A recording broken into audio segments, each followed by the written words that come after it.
Hello and welcome back to another edition of Viper Bites as we continue on our training camp series here with our next stop being the AFC North featuring the Baltimore Ravens, Pittsburgh Steelers, Cincinnati Bengals, and yes, those Cleveland Browns, which, they may have been making a little bit of noise here in the offseason. Some good, some bad, but we'll get into it here in a second. But before we do, take a second, hit that like, hit that notification button, hit that subscribe button, hit all those buttons here on the YouTube channel. And if you're listening to us on podcast platforms such as Apple, Spotify, Stitcher, take a second, rate and review us.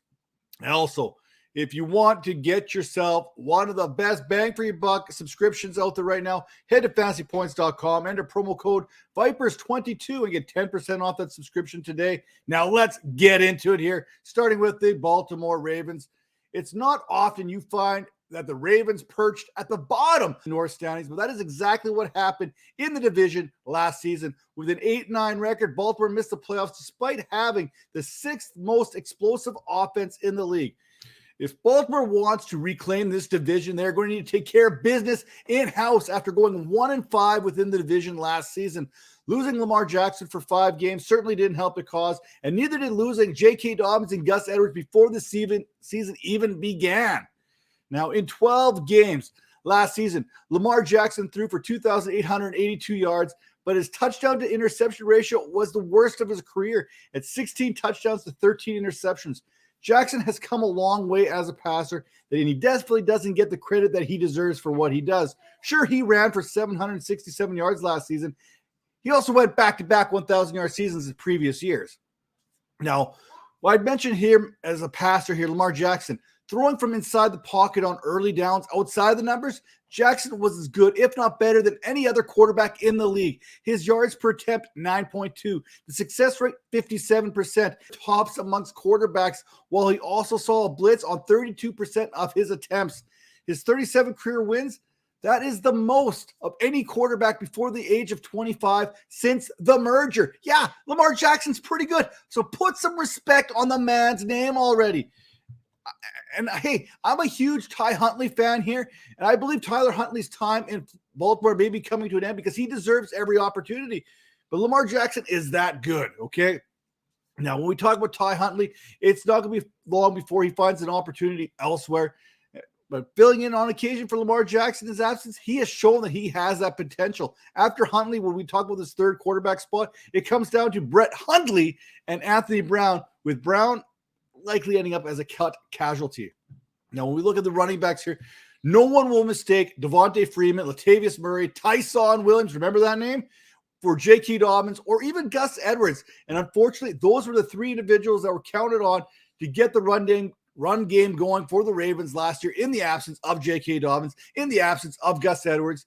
And it really didn't get going here when it was all said and done. I mean, I don't mean to knock Freeman. 4.3 yards per carry. Heck, Latavius Murray had 4.2 yards per carry. But there was a considerable drop in talent, especially in comparison to what J.K. Dobbins is capable of doing. Dobbins, nearly a year removed from tearing his ACL, and the last time we saw him, he rushed for 805 yards and 9 touchdowns while sharing the backfield with Gus Edwards and Mark Ingram. The same can be said for Edwards as well. In that 2020 season, Edwards added 723 yards on the ground, averaging 5 yards per carry to Dobbins' 6 yards per carry, with Dobbins being targeted 24 times and Edwards only being targeted 13. Early indications are the Ravens will monitor both these backs as they are both coming back from injury here, and there's likely going to be a 50-50 split or maybe a 60-40 split in favor of Dobbins moving forward. But we saw this in 2020. I mean, when you're getting yourself 5 yards per carry and 6 yards per carry, you can split these carries and still have a successful fantasy season for those fantasy managers. Baltimore, after seeing all these injuries pile up in that backfield, they're like, hey, you know what?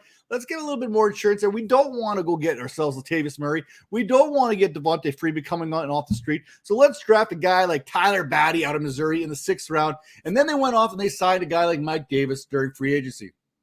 Davis, hey, his best days are behind him. His hype was out of control when he went to Atlanta last season, where he was ineffective, averaging 3.6 yards per carry. If Tyler Batty shows any kind of explosive playmaking ability that he demonstrated in college, he will earn those reps ahead of Davis. Mark my words for it. When we look at this wide receiver situation here in Baltimore, Marquise Brown and 146 targets from last season, they are now vacated. It's probably unreasonable to believe that Rashad Bateman will absorb all these looks, but in 12 games last season, playing with Brown, Bateman did see 68 targets, which worked out to about 5.6 per contest. One player to keep a close eye on as far as receivers are going is Devin Duvernay, who may benefit the most of all of this. Not only is Brown and his 146 targets gone, but so too is Sammy Watkins, who somehow, some way drew 49 targets last season, which happened to be 2 more than Duvernay. So, hey, I really like how this is lining up for the youngster. Now, it really is an open battle at that wide receiver 2 position. I know Devin Duvernay has that inside track, in my opinion, but James Prochet there perhaps factors in a little bit more than what I'm giving credit for. He's probably better suited as a third option as far as his receivers are concerned, and he's likely to see some time in the slot. If guys like Tylan Wallace can take that next step, or even Jalen Moore, Victor Benjamin, they too could carve out a role, but I don't see that happening. But a guy I am interested in watching here throughout camp is Mekhi Polk, who led Mississippi State Bulldogs with 105 receptions, 1,046 yards, and 9 touchdowns as a sophomore. Let's move this on to the tight end position. We know that there's all kinds of vacated targets. And Baltimore, this really feels like the Raiders from a couple seasons ago. Mark Andrews and his 1,361 receiving yards, 107 receptions, filling that kind of Darren Waller-esque type role, while Bateman's production is equal to what Renfro had seen at those 71 targets. Andrews is arguably the best tight end in football right now.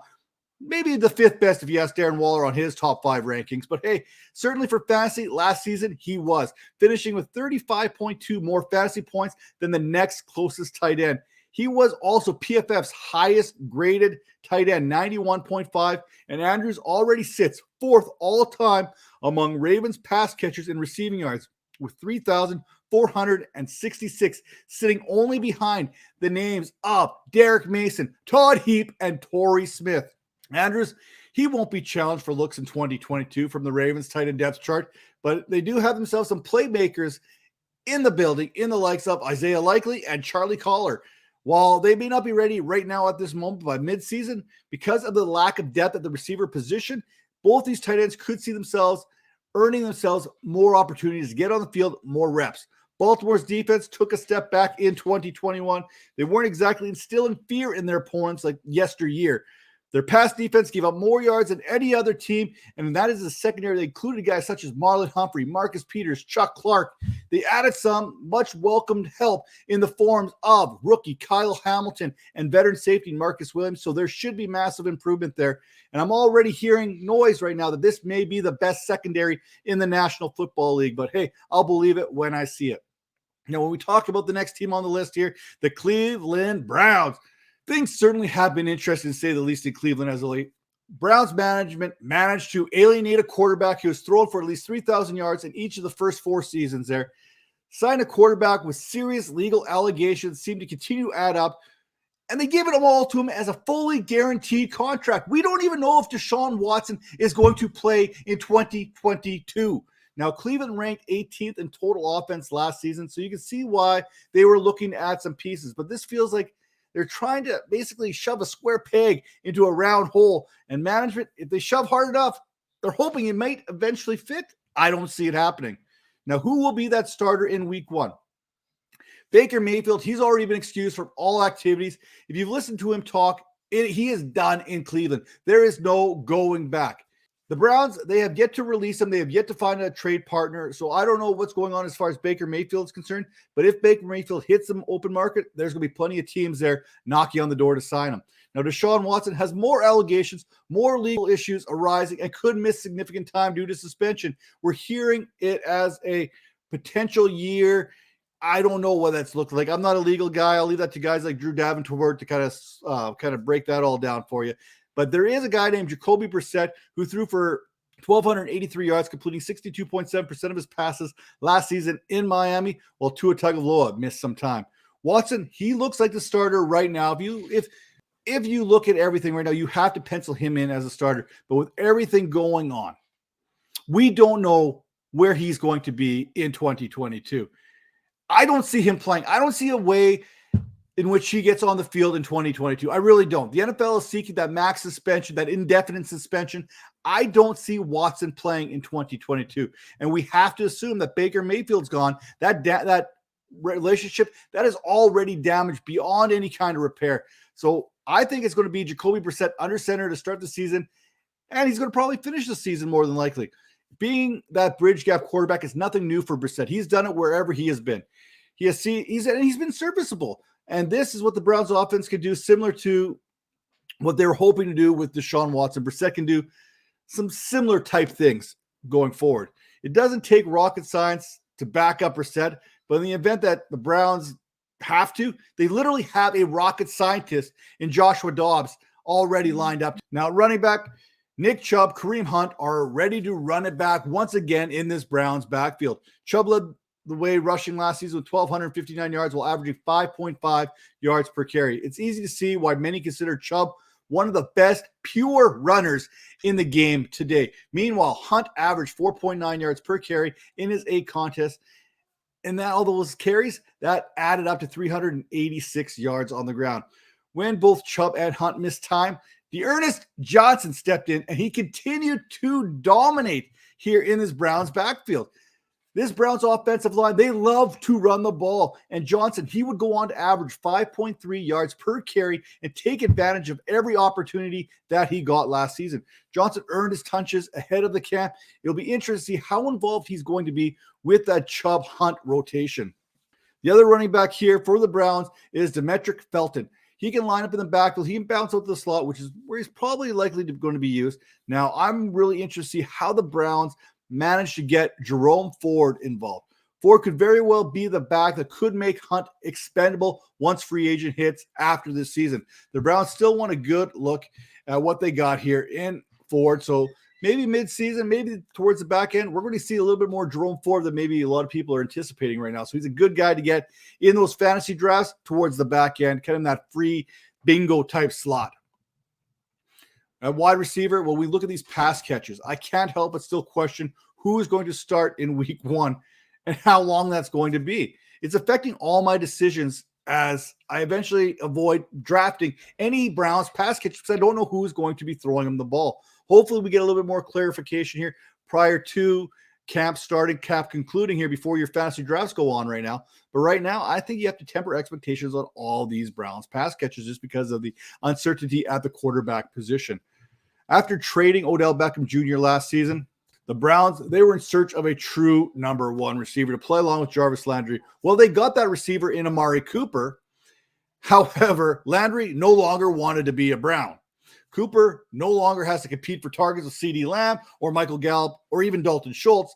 The drop-off in competition is significant, and while the likes of guys like Donovan Peoples-Jones, David Bell, and David Njoku are still there, I think you can see a heavy usage of Amari Cooper here in 2022. Cooper is going to be that primary pass catcher, whether it's Brissett, whether it's Watson under center, whether it's Joshua Dobbs, for crying out loud. There's already a good chance that he improves on his fantasy wide receiver 28 season that he posted last season. If you're looking for a guy to grab late in drafts, Peoples-Jones is a nice late round target in fantasy drafts as a player who's able to make some big splash plays and stretch defenses. Now, fun fact, DPJ, he led the Browns in receiving yards last season, even though Landry had 29 more targets. Who's next? Will it be David Bell? Will it be the speedster Anthony Schwartz? Both receivers offer completely different skill sets. Schwartz is that burner, while Bell is more of that possession type receiver in the National Football League. I kind of like Bell. Let's be honest with this. He does a lot of good things there coming out of Purdue that I think are going to translate very well in the National Football League. I know possession is just a loose translation. I'm very well aware that David Bell averaged 13.8 yards per reception as a junior, and Bell will break tackles, pick up yards after the catch. I just don't want to see him running very many go routes every single snap. A tight end, I still can't believe David Njoku got paid 4 years, $56.75 million. I guess the Browns are kind of hoping he can live up to the contract and are paying him in advance. By the way, nothing wrong with getting paid in advance. Hey, secure that bag when you can. If Cleveland management is looking for someone who hasn't really produced and willing to give him money, hey, I got my hand up. I can suit up for a couple $1 million a year. Now, all kidding aside, Njoku's stat line over 5 years reads as follows: 1,754 yards, 15 touchdowns. O.J. Howard, who many are calling a complete bust, just inked a deal for $3.5 million after producing, here we go, 1,737 yards and 15 touchdowns in 5 seasons. Same guy. Now, while Njoku may be paid as one of the top tight ends in the league, he and Harrison Bryant will be battling it out for targets. Njoku in 2021 caught 26 of 53 passes for 4 touchdowns. There's $56 million well spent and 475 yards. Well, Bryant caught 21 of 28 targets, 233 yards, and 3 scores.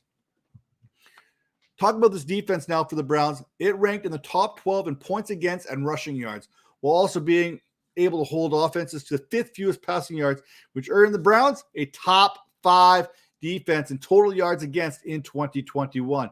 Hey, there's talent all over this defense. Myles Garrett, Jadeveon Clowney, they're both back. They're terrorized quarterbacks. They added guys like Chase Winovich there and Stephen Weatherly. They're going to be relieving them from time to time in that rotation. You got playmakers at that second level. Anthony Walker, Jamario Wasu-Koromoa patrolling the middle. I mean, who's going to come in after them? You got Taki there, Tony Fields, Jacob Phillips, all biting for some opportunities here that we're going to see in camp. Now, with the Cincinnati Bengals, it was only a few short months ago when we saw the Bengals lose in the Super Bowl to the Los Angeles Rams. For Cincinnati, reaching the Super Bowl was great and all, but many feel they were a little ahead of schedule, meaning with their young core still intact for the foreseeable future, we likely haven't seen the last of the Bengals in the AFC Championship and the Super Bowl. For Burrow, he was sacked 51 times last season. So the Bengals said, you know what? Let's invest in this offensive line here a little bit. Enter guys like Ted Karras there at center, right guard Alex Kappa, right tackle Al Collins. They have secured some bodies up front for Joe Burrow, who did some pretty good things despite being sacked 51 times. If Burrow can complete 70.4% of his passes, throw for 4,600 yards and 34 touchdowns, when he doesn't have time, what do you think he's going to do when he has time? Seriously, 15 passes of more than 40 yards. You give him time to find Jamar Chase, T. Higgins, Tyler Boyd, that yardage is going to add up in a hurry. Brandon Allen, he's back. He's going to be holding that clipboard down. Jake Browning, I don't even know if he's going to make this 53-man roster, so he's probably going to be kind of hidden on that practice squad, hopefully, if you're the Bengals. At running back, there are plenty of bodies heading to this camp as well. Joe Mixon, Samaje, Chris Evans, Trevion Williams, Elijah Holyfield. Now, both Williams and Holyfield had prolific college careers. Williams, 1,760 rushing yards, 6.5 yards per carry in his junior season. Holyfield, no slouch himself, 1,018 yards on the ground, 6.4 yards per carry his junior season. That said, neither has gained any traction in the NFL, and one of them certainly will be on the short list to potentially be cut here this off season. Now, let's turn our attention to some studs here. Joe Mixon. Woo! One of my favorite running backs in the league this season. He is being regarded as one of the top 5 all-around backs in the game after putting up 1,500 scrimmage yards and averaging 4.6 yards every time he touched the ball last season. Mixon's 16 touchdowns were tied for 4th last season, along with Cooper Kupp. Now, ahead of Mixon and Kupp, you saw guys like James Conner, 18 touchdowns. Jonathan Taylor, 20 touchdowns. Austin Eckler, 20 touchdowns. That's how good, how elite Joe Mixon was. Mixon will absolutely be in line once again for 300-plus carries, 50 targets, especially with these upgrades along the offensive line. This is going to be an explosive offense, and they're going to have the ball, and they're going to possess it even longer. It's scary to think only Mixon and Jonathan Taylor had more than 1,000 yards after contact last season. Joe Mixon stock through the roof. Now show me another trio of pass catchers better than the combination of Chase, Higgins, and Boyd. I'll wait. Okay, I'm not going to wait any more longer, but hey, with everything the Bengals did to address this offensive line, it is possible that we see 3 players from the same team all record 1,000 yards, which would be the first time since 2008 when Larry Fitzgerald, 1,431, Aquan Bolden, 1,038, and Steve Preston, 1,006 accomplished this feat. Heck, that was back with the Arizona Cardinals. Now, only the 04 Colts with Marvin Harrison, Reggie Wayne, Brandon Stokely, the 95 Falcons with Eric Metcalf, Terrace Marshall, and Brett Emanuel, the 89 Washington squad there with Art Monk, Ricky Sanders, and Gary Clark, and the 1980 Chargers with Kellen Winslow, John Jefferson, and Charlie Joyner have previously accomplished this feat, which I think the Cincinnati Bengals trio is more than capable of doing here in 2022. Should any of these receivers miss time in this upcoming season here? It gets pretty thin pretty quickly with Trent Taylor, Mike Thomas, no, not that Mike Thomas, Stanley Morgan, all vying for the title as next man up. Personally, I am rooting for Javon Halai there to make a little bit of noise in camp and maybe earn himself some reps moving forward. Tight end wise, CJ Uzama and his 49 catches, 493 yards, decided to secure that bag in New York during free agency. So the Bengals had to go out and replace him with the former Falcon, Hayden Hurst.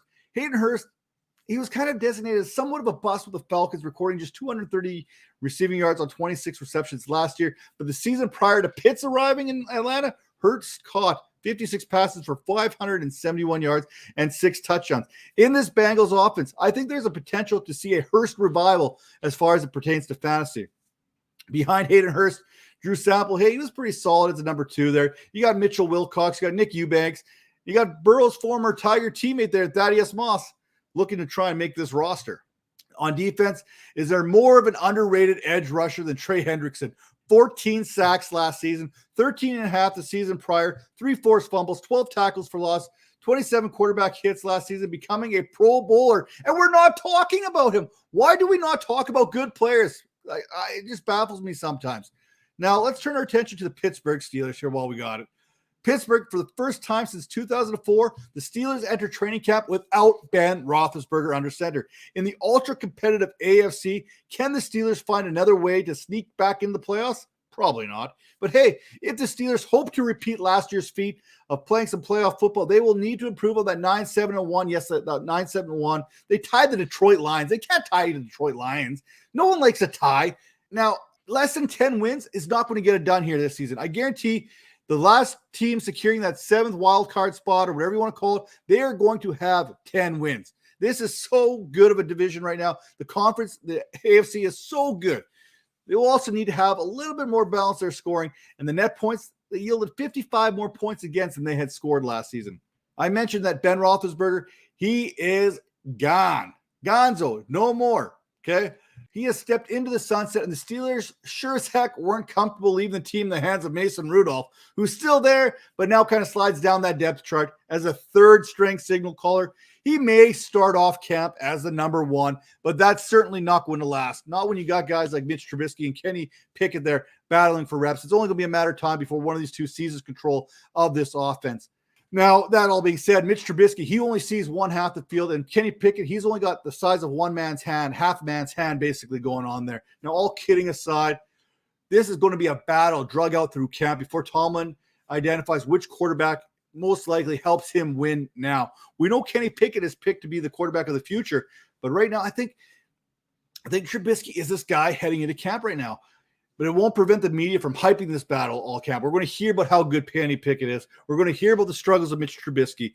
In fact, when we look at this thing, like I said, Rudolph is probably the guy that we're going to hear off the get-go. But I know that Mike Tomlin, he's going to want a veteran leading this team. And Mitch Trubisky, we have seen him do this. He's played against some good defense there in the AFC North, and Trubisky does have a couple 3,000-yard passing seasons under his belt. Now, with Pickett, he was the only quarterback selected in the first round in April. He is that quarterback of the future. No one is questioning that. However, I'm not sure he can win this competition out of camp. Pickett's time will likely be determined with where the Steelers are in the playoff race. If there is a shot with Trubisky under center, they're going to stick with him. But at any point, if the Steelers start to fade, Pickett era, that's going to begin almost immediately. At running back, Najee Harris at his 1,200 rushing yards only trailed Joe Mixon, Nick Chubb, and Jonathan Taylor a season ago. And that was while playing behind basically a makeshift line there in Pittsburgh. Harris will continue to get fed the rock, both on the ground and in the passing game, where he led the league with 74 receptions and 94 targets. We've accomplished he had the most targets among the running back position. He also had the second most carries, 307. So what's left for anyone else? Short answer, nothing. Pittsburgh, they may try to sell you on Benny Snell, Anthony McFarland, or even Trey Emmons. Don't buy that. We're not into that kind of stuff. Even if they got an opportunity, there's no fantasy advantage gained with any one of those guys. So I'll be looking a little bit deeper into this backfield for maybe a hidden gem there, maybe a Jalen Warren, maybe a Mateo Durant, how these guys factor in moving forward, because they certainly, in my opinion, have more talent than the guys currently ahead of them on this depth chart. Can they receive enough touches in camp to make the most of those opportunities, those touches, and move up that chart? That's what I want to see. Is that something that can be done? Well, hey, camp's only a few days away. let's get right at her here. Pay attention. Now, with wide receivers, which wide receiver lines up on the left field with the most frequency? That's who you want, especially with Trubisky under center. Truth is, both Deontay Johnson and Chase Claypool saw fairly even splits last season on the left side and the right side. So really, I did look it up, but it really made no difference here. From a PPR perspective, Johnson is still going to see his targets, whether it's Trubisky, whether it's Pickett under center. Even with Ben Roethlisberger's already shoddy arm, Johnson finished with the 6th most receptions, 107, and the 3rd most targets, 169.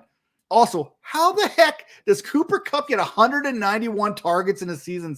Maybe more receivers need to go and start a breakfast club with their quarterbacks, okay? For now, Chase Claypool, he thinks he's the number 3 receiver in the National Football League. I don't even think he's the number 3 receiver on this team. But hey, you know what? Maybe he is, maybe he's not. I mean, there's a pretty good rookie that's coming up there. But for now, Chase Claypool should see the next most targets in this pecking order behind Johnson, behind Harris. But I said that rookie, George Pickens, he could make things real interesting. We know Coach Tomlin, he can handle personalities. He handles immaturity in players. So I would expect Pickens to be fine here and compete early on with Claypool, who himself has made some interesting choices this past year.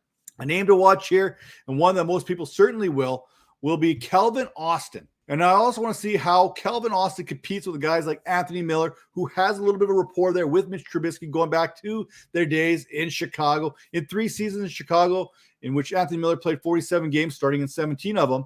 In those contests, he would post 134 receptions on 215 targets, 1,574 yards, and 11 touchdowns, while averaging 3.7 yards per reception. So Anthony Miller could be that sneaky play for if Mitch Trubisky is the starting quarterback there, that kind of that security blanket moving forward.